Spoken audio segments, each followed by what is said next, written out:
So as you could probably guess, Moonraker was a direct result of the Star Wars phenomenon that was going on in the later part of the 70s.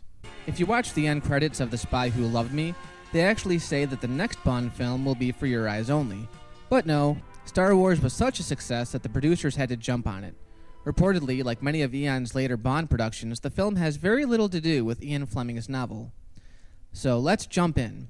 There's a US aircraft that gets destroyed by a Moonraker shuttle. MI6 tries to call in 007, but of course he's busy frisking an airline stewardess. As is the usual, the stewardess turns out to be a villain, pulling a gun on him. The pilot and Bond fight when the two of them jump from the plane. Bond actually catches up with the pilot and steals his parachute, forcing the pilot to fall to his death. We think Bond's safe when out from nowhere, Jaws starts pursuing him in free fall. And no, this isn't just a small cameo by Richard Kiel. Once again, Jaws chases Bond all throughout the film. James gets away, allowing Jaws to land on a circus tent, taking out the entire structure. Then we get to the credits in which Shirley Bassey once again performs the theme song. Just like the Moonraker goes. M briefs Bond on his new mission, while Q starts right off the bat by giving him some nifty new gadgets. It's activated by nerve impulses from the wrist muscles. Like this?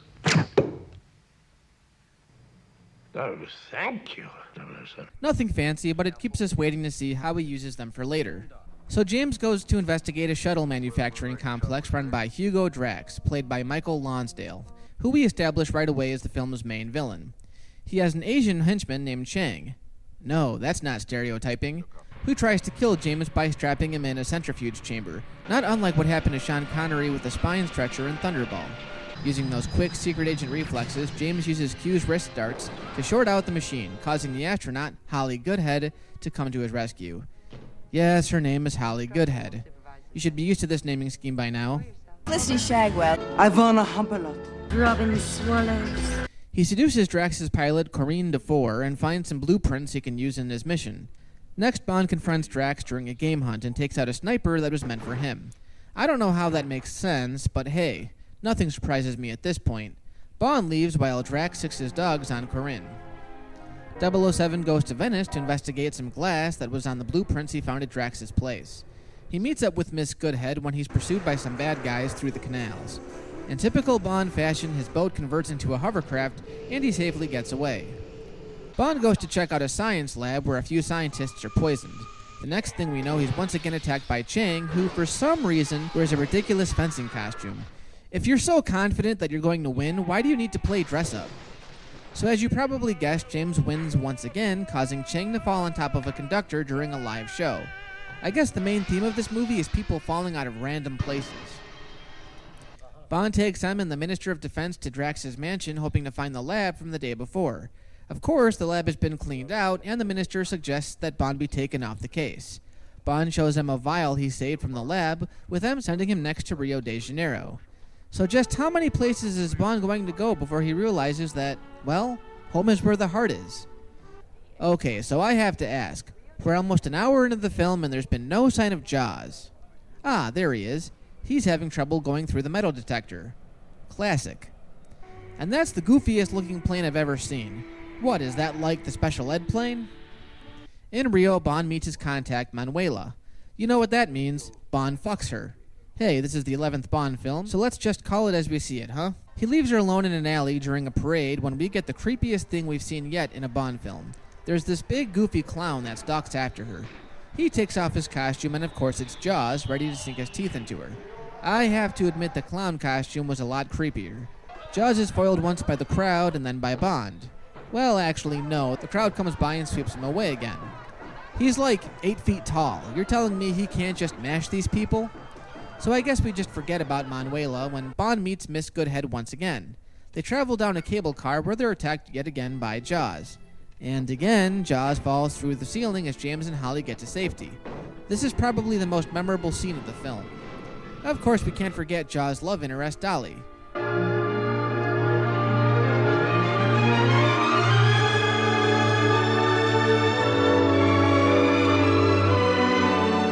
Yes, now Jaws has a love interest.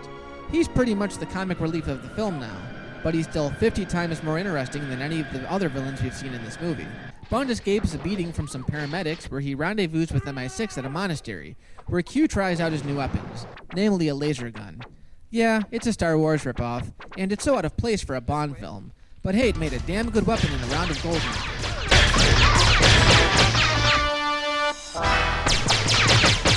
So I guess we're in the Amazon now, where Bond is pursued by Jaws yet again on the Amazon River.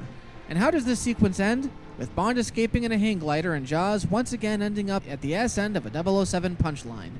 And notice how, once again, he falls to his death. It's like watching Wile E. Coyote.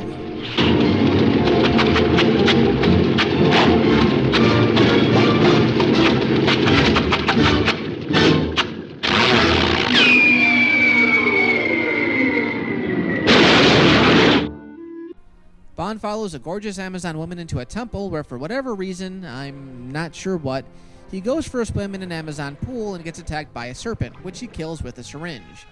Then he meets Jaws. Again.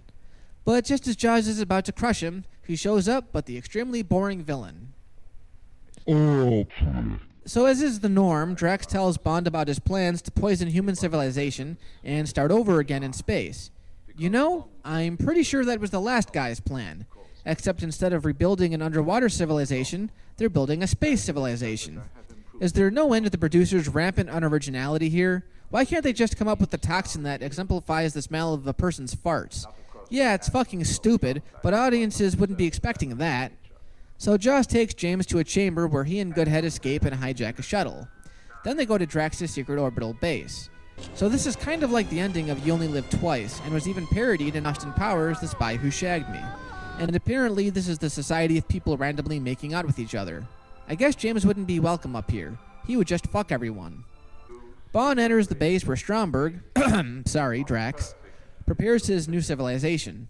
Walter Gotell makes a brief cameo as General Gogol for some unexplained reason. Boy, they really liked that last movie, didn't they?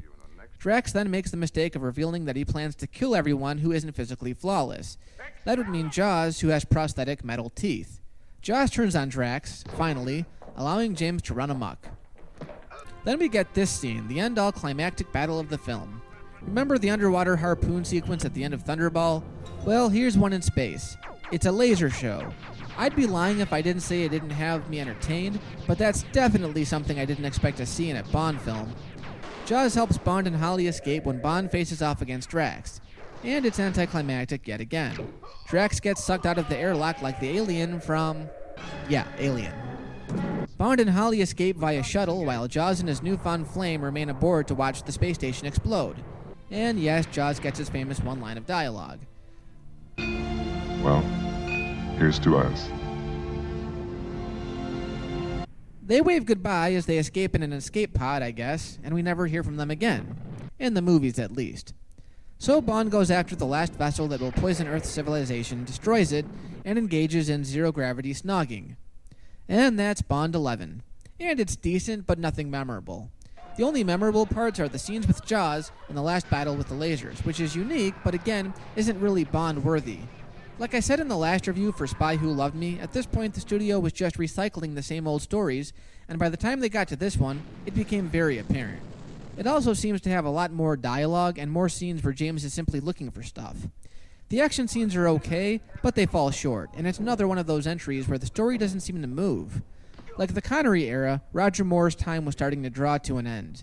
This was his fourth time donning the role, but he had pretty much peaked with the last one, and was now coming to the end of his cycle. And remember, he still had 3 more films to go. Moonraker, I feel, was the last decent Bond film in terms of leaving a lasting impression. Yeah, despite it regurgitating a lot of the same old stuff, it's still pretty good, but it was starting to show the series' age. After 17 years, that's bound to happen. After this, the series really started to become stale. But I enjoy it for what it is, the Space Bond.